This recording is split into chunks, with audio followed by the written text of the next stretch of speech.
dan seluruh asatidzah, para hujjaj yang tidak saya sebutkan namanya satu persatu, tidak mengurangi rasa ta'zim dan mahabbah kepada beliau-beliau semuanya yang tadi di absen satu persatu oleh Ustaz Amir. Lengkap banget tuh tadi. Baik jamaah sekalian yang dirahmati oleh Allah, Alhamdulillah kita bersyukur kepada Allah pada hari yang mulia ini, hari yang barakah yang disebut dengan Sayyidul Ayyam. Kita bisa mengisi hari kita dengan salat subuh berjamaah, dilanjutkan dengan majelis ilmu. Kita berharap mudah-mudahan Allah subhanahu wa ta'ala menurunkan rahmatnya kepada kita semua, memberikan keberkahan, menjadikan hari-hari kita penuh dengan kebaikan, dan insyaallah ini mengantarkan pada kebahagiaan dunia dan akhirat. Salawat dan salam semoga tercurah kepada uswah hasanah kita, Nabi besar Muhammad sallallahu alaihi wasallam, pada keluarga beliau, para sahabat dan semua pengikut setia beliau hingga yaumil qiyamah. Pada hari ini insyaallah kita akan melanjutkan pembahasan tentang al-udhiyah, bab tentang kurban. Karena sekarang kita sudah masuk kepada hari-hari di mana kita sudah mulai menyiapkan diri kita, menyiapkan hewan kurban kita, dan insyaallah kurban terbaik yang kita siapkan untuk Idul Adha dan Ayyamut Tasyrik nanti. Mudah-mudahan kurban kita semua diterima oleh Allah subhanahu wa ta'ala. Dan untuk menjalankan sunnah Nabi kita, Nabi Muhammad sallallahu alaihi wasallam, agar sesuai dengan sunnah, agar sesuai dengan tuntunan beliau, maka ada beberapa hal yang harus kita perhatikan, terutama terkait dengan syarat hewan yang boleh untuk menjadi kurban. Nabi kita Nabi Muhammad sallallahu alaihi wasallam menjelaskan bahwa syarat hewan yang bisa menjadi kurban adalah tidak boleh cacat. Tidak boleh cacat, tidak boleh sakit. Disebutkan oleh Rasul sallallahu alaihi wasallam bahwa binatang yang cacat, cacatnya ini cacat yang jelas. Karena itu Nabi sallallahu alaihi wasallam menyebutkan al-bayyin, jelas, sakitnya jelas, cacatnya jelas. Yang pertama adalah yang pincang, baik itu satu kaki atau dua kaki, apalagi semuanya. Jadi kalau yang pincang itu sudah tidak bisa dijadikan sebagai kurban. Yang pincang tidak bisa dijadikan sebagai hewan kurban. Demikian pula yang matanya hanya sebelah, apa namanya, picat, matanya hanya sebelah, apalagi dua-duanya, apalagi buta, itu tidak bisa dijadikan sebagai hewan kurban, ya. Kemudian disebutkan pula oleh Nabi sallallahu alaihi wasallam al-bayyin maraduha, yang sakit, sakitnya jelas.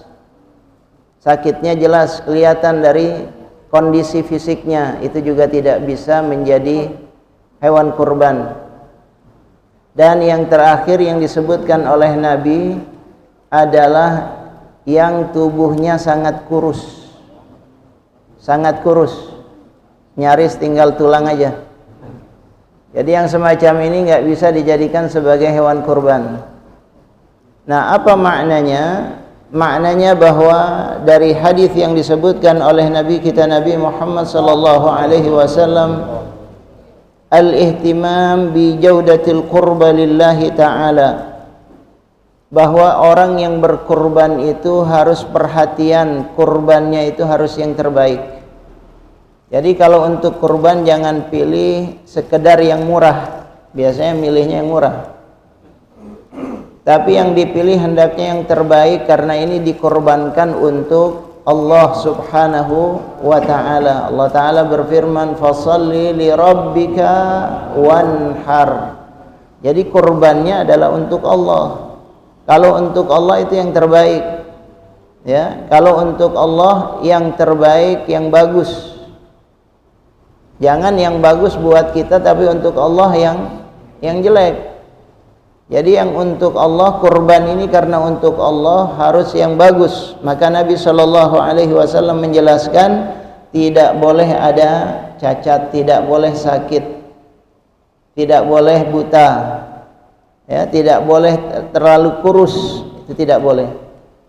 Jadi harus benar-benar dia dalam kondisi yang sehat, yang bagus, layak untuk menjadi hewan kurban. Al-udhiyah amalun ta'abbudi wa la yaliku an yutaqarrab ila Allah bima huwa naqis aw ma'ib.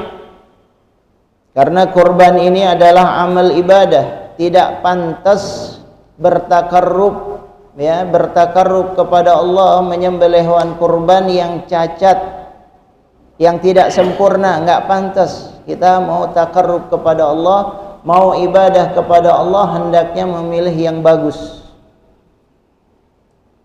Al-hadits yursyid ila taqdimil afdal. Jadi hadis ini menjelaskan kepada kita agar kita memilih yang terbaik dari hewan kurban yang ada. Kemudian yang juga penting al-wudhu fi syariah. Dengan hadis ini Nabi sallallahu alaihi wasallam yubayyin anna syari'ata lam tatruk al-umur ghamidah. Dari sini juga kita menjadi jelas bahwa syariat itu tidak membiarkan urusan kurban ini urusan yang remeng-remeng, tapi jelas semuanya. Kriteria hewannya jelas, ya, syarat-syaratnya jelas.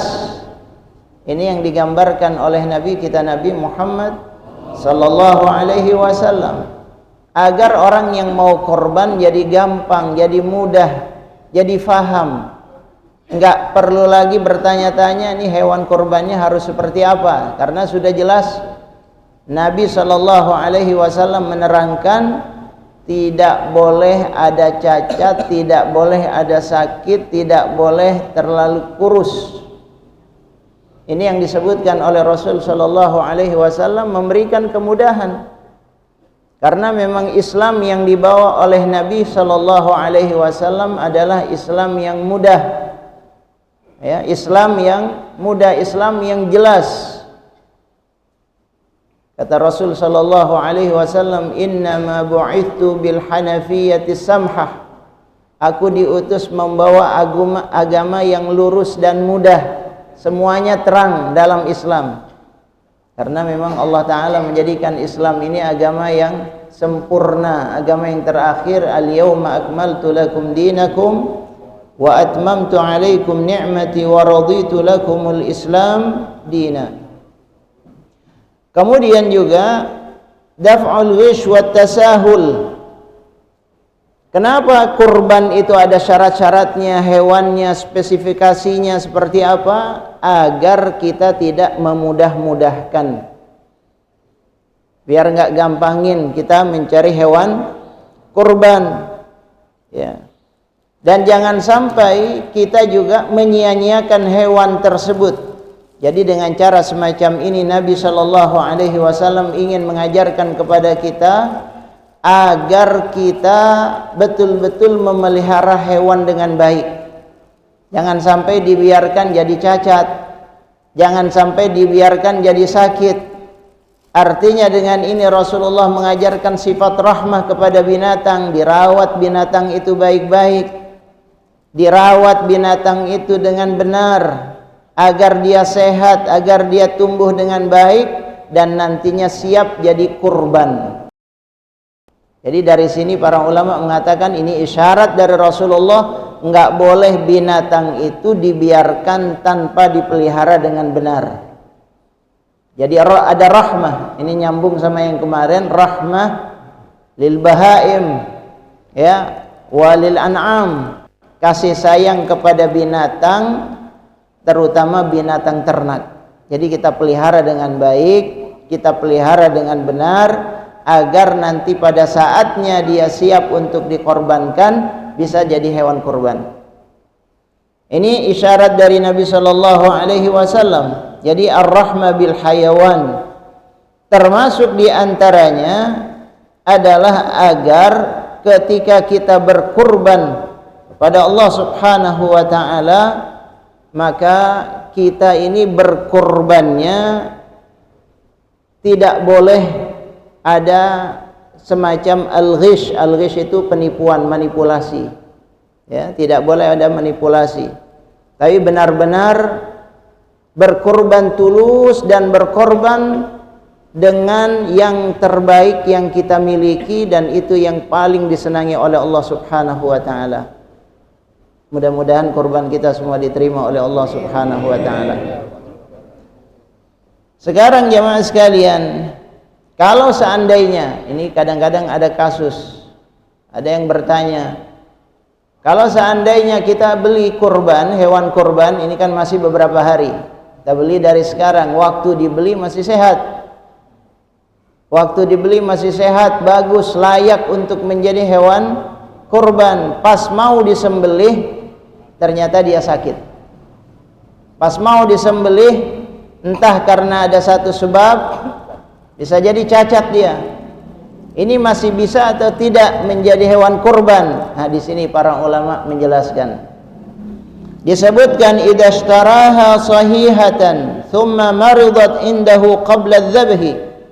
Kalau waktu membeli kondisinya sehat, lalu menjadi sakit sebelum disembelih, maka hukumnya tujzi wa tuqbal udhiyatuh, maka kurbannya diterima, sah. Karena waktu dia beli nggak ada niatan dia beli yang cacat, waktu dia beli nggak ada niatan membeli yang sakit. Waktu dia membeli yang sehat, dia membeli yang bagus, niatnya udah benar. Itu yang dinilai oleh Allah Subhanahu wa taala. Tapi selaras dengan perjalanan waktu, ternyata hewan tersebut tanpa dugaan, tanpa diduga-duga dia sakit, maka dalam mazhab Syafi'i masih boleh dia untuk menjadi hewan kurban. Jadi masih boleh. Idza lam yuqassir wa lam yufarrid. Syaratnya adalah bahwa dia itu tidak membiarkan atau tidak sengaja membuat hewan itu sakit. Nah, ini lain lagi kalau memang sengaja. Tapi kalau dia rawat dengan baik, ternyata sebelum hari H itu menjadi sakit, maka ini dimaafkan oleh Allah Subhanahu wa taala. Lianna al-aib tara'a ba'da syira wa huwa ghairu mufarrid. Sebab sakitnya itu, cacatnya itu terjadi sesudah dibeli. Kalau sesudah dibeli, maka dimaafkan. Ad-dalil qa'idah la taklif illa bimaqdur wallahu la yukalliful insan bima la yatiq. Ya, dalilnya jelas karena Allah Ta'ala tidak membebani manusia di luar kemampuannya. La yukallifullahu nafsan illa wus'aha. Allah tidak membebani. Sebab kalau kita beli sekarang, misalnya sehat kondisinya, kita beli mahal, tahu-tahu menjelang hari H sakit, akhirnya tidak bisa disembelih, beli lagi, ini memberatkan. Agama tidak ingin membebani, memberikan beban yang berat kepada hambanya. Ini dalil yang disebutkan oleh Al-Imam An-Nawawi, lau ishtara syatan salimatan, kalau ada seseorang yang membeli seekor kambing yang bagus, yang sehat, yang sempurna, fata'ayyabat indahu ba'da ta'yin, lalu menjadi cacat sesudah dia beli, kemudian tahu-tahu cacat atau sakit, ajza'at bila khilaf idza lam yakun farrata, maka masih bisa dijadikan hewan kurban. Ya, yang penting syaratnya dia memang tidak tidak membiarkan kambing tersebut atau tidak membiarkan hewan tersebut ya tidak terpelihara dengan baik, ya, kecuali kalau dia tidak memelihara dengan baik. Nah, ini yang tidak boleh. Idza maridat bisababi tafritih mathalan lam yut'imha aw ahmalaha. Tetapi kalau dia sengaja membiarkan, misalnya udah dibeli nggak dikasih empan, nggak dikasih makan, ya sampai kurus akhirnya. Ini kan kesalahan siapa? Kesalahan yang membeli, ya kesalahan yang punya. Habis dia beli memang waktu dibeli sehat, tapi habis dibeli nggak dipelihara, nggak dikasih makan, sampai akhirnya kurus, sampai akhirnya sakit. Yang begini dalam mazhab Syafi'i menurut Imam Nawawi ini nggak boleh jadi hewan korban karena sengaja dia. Harus diganti dengan korban yang lain. Ada unsur kesengajaan. Beda dengan yang pertama. Kalau yang pertama tidak ada unsur kesengajaan maka boleh. Tapi kalau ada unsur kesengajaan, sengaja tidak dikasih makan, maka tidak boleh untuk dijadikan hewan kurban. Dia zalim sama binatang, ya, zalim sama binatang. Ini tidak dibenarkan dalam Islam. Kemudian idza lam takun muayyana inda syira ishtaraha wa lam yanwi al-udhiya illa ba'da an maridat al-hukmu la tasih an takuna udhiyah. Kalau ada, ini kasusnya, kalau ada misalnya orang yang membeli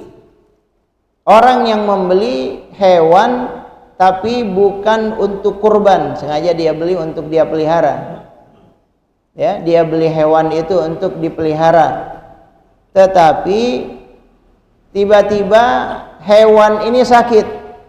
Ketika sakit, akhirnya baru muncul niat. Udah dikorbanin aja deh. Dijadikan hewan kurban. Nah, yang semacam ini nggak sah.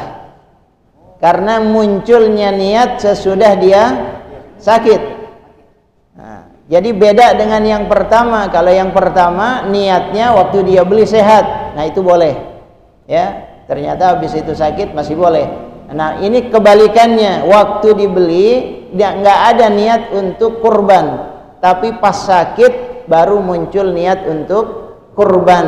Yang semacam ini tidak sah kurbannya.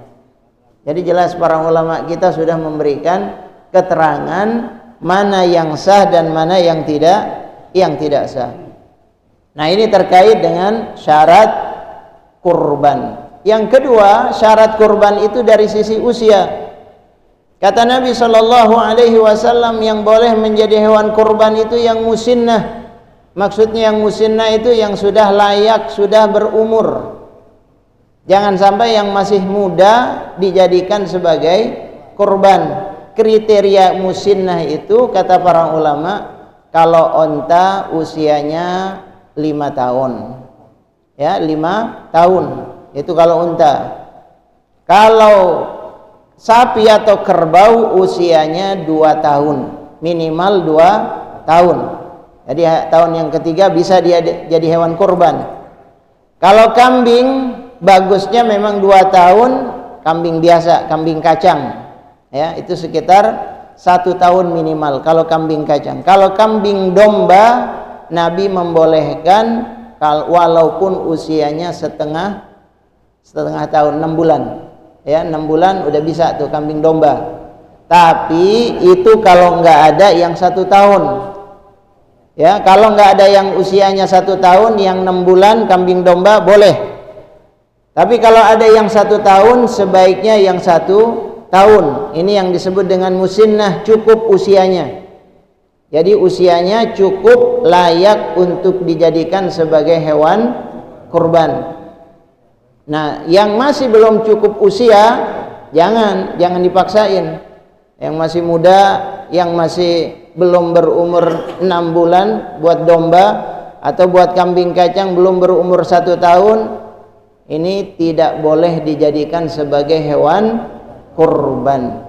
Jadi ini syarat-syarat yang diberikan oleh Nabi kita, Nabi Muhammad sallallahu alaihi wasallam, agar kurban kita sesuai. Nah, di antara cara ngukurnya giginya aja, lihat. Giginya udah ada belum? Ini kalaupun giginya sudah ada tapi ompong habis itu, nah itu juga nggak boleh tuh. Ya, yang ompong itu tidak boleh dijadikan sebagai hewan kurban. Sekarang gimana yang tanduknya patah? Yang tanduknya patah. Dalam mazhab Hambali nggak boleh. Dalam mazhab Hambali. Tapi dalam mazhab Syafi'i boleh. Dalam mazhab Syafi'i boleh. walaupun yang lebih bagus memilih yang sempurna yang tanduknya tidak patah, ya. Wallahu alam. Ini sekedar syarat-syarat yang digambarkan oleh Nabi kita Nabi Muhammad sallallahu alaihi wasallam agar kurban kita sesuai dengan tuntunan beliau.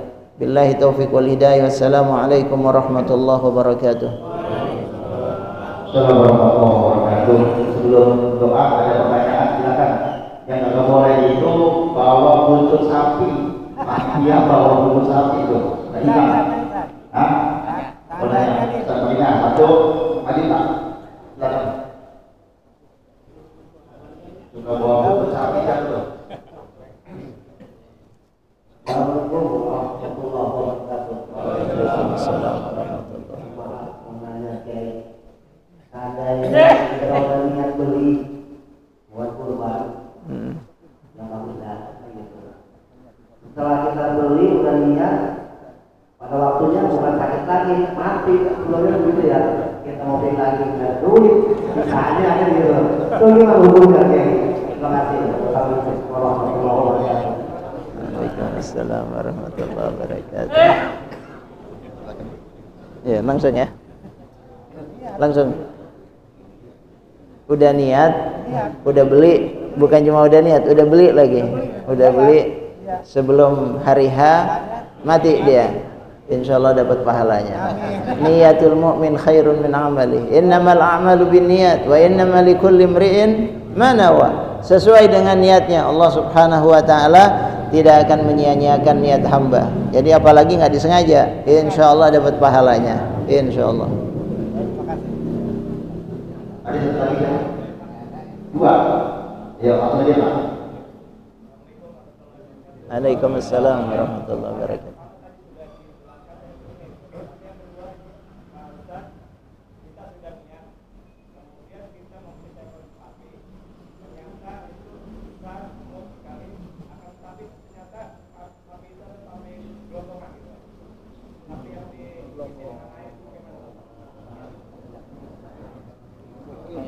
Ya, kalau dia nggak tahu nih, nggak apa-apa.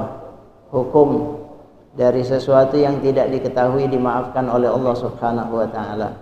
Ya, karena dia nggak tahu, apalagi dia awam masalah binatang.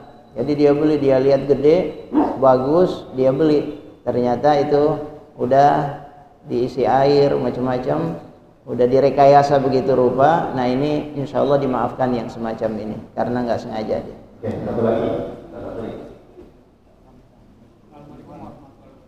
Waalaikumsalam warahmatullahi wabarakatuh.